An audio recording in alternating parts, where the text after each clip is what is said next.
In my last video, we talked about how seasonal changes, especially during the spring, can affect how curly hair behaves. Shifts in humidity, temperature, and environment can make routines that worked a few months ago suddenly feel different. Throughout the course of my videos, I do occasionally mention product recommendations, but in this video, I want to take a step back and talk about something a little different: overconsumption. The term product junkie is very popular in the curly hair community. It's often used in a fun and harmless way to describe someone who loves trying and displaying new products. But in reality, it's not something I want you to fall victim to. Buying more and more products rarely fixes curl problems. And over time, it can actually create new ones, especially when products start piling up, expiring, or getting stored improperly. So today I want to talk about why constantly buying new curly hair products isn't always the solution, what happens when products sit around too long, and how to approach your routine in a more intentional way.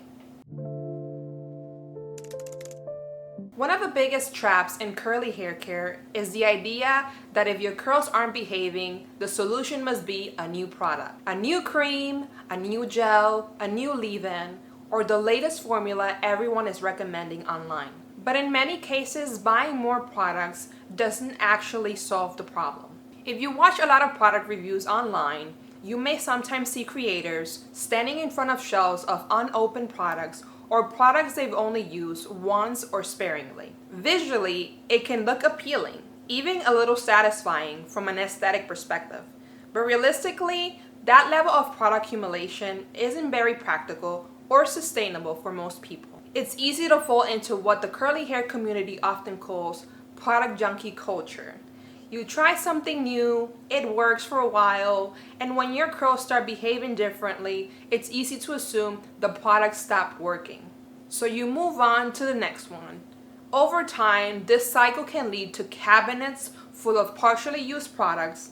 In many cases, though, the issue isn't the product itself. Curl behavior often changes because of things like weather, humidity, buildup, or simply using too much product.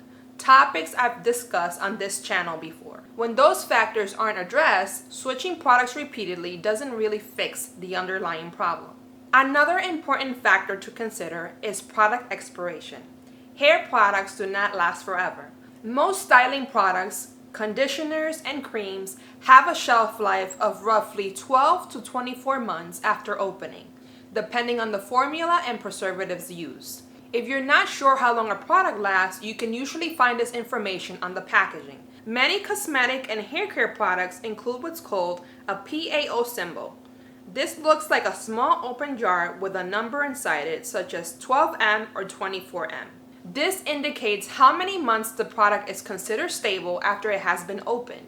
Over time, ingredients begin to break down, preservatives lose effectiveness, the formula can separate, and the product may no longer behave the way it was designed to. Sometimes the texture changes, the scent changes, or the performance of the product starts to feel different. Using expired products isn't just about performance. It can also affect your scalp and hair health. As products age, they can develop bacteria or mold, especially if they've been exposed to air, water, or contamination from hands during use. Preservatives are meant to slow down this process. When they stop working, the product can become unstable and may irritate the scalp. This can lead to itching, flakes, or scalp imbalance. There's also a simple way to think about this. If you wouldn't eat an old moldy apple, you probably shouldn't use expired products on your scalp either. Hair products are still formulas made from ingredients. And like anything else made from ingredients, they eventually degrade over time. Proper storage also plays a role in how long a product lasts. Heat, air exposure, and poor storage conditions can speed up the breakdown of a formula.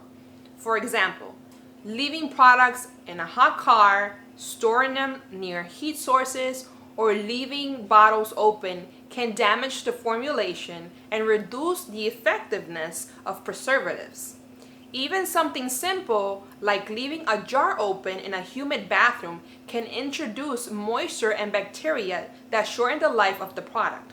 Over the past decade, overconsumption in the beauty space has also increased quite a bit.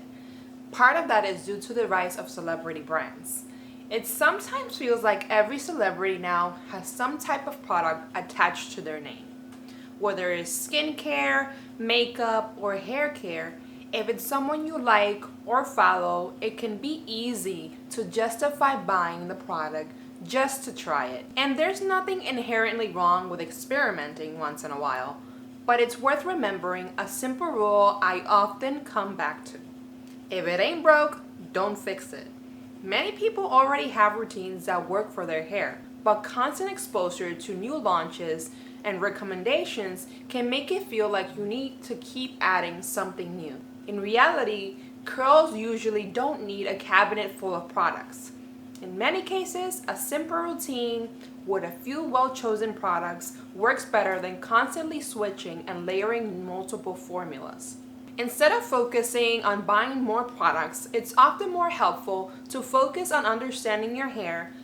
Things like curl pattern, porosity, environment, and product layering technique usually have a much bigger impact on results. Healthy curls don't come from collecting products.